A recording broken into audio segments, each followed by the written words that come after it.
Hello, and welcome to the course. Welcome to Growing Your Business as an Introvert Entrepreneur.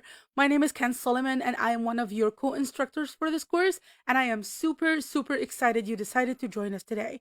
And in this video, I want to share with you what exactly are you going to learn here.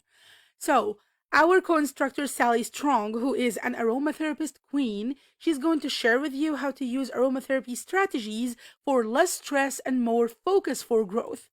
Then our co-instructor Diane is going to share with you how to enter your multiple offers era and the secrets to getting more sustainable sales in your business.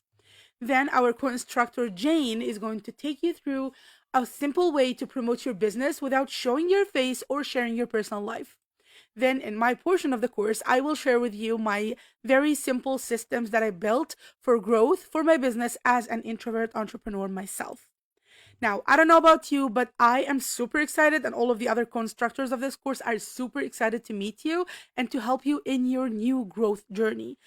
Go ahead and get started with the course content. Do not procrastinate. Do not start this later. Start watching the content today and know that we are here for you for both accountability and answering your questions in the Q&A section every single day. With that said, I will leave you to jump straight into the content, and I cannot wait to see the growth your business is going to make after finishing this course and taking action on it. Welcome to the course. Can't wait to see you on the inside.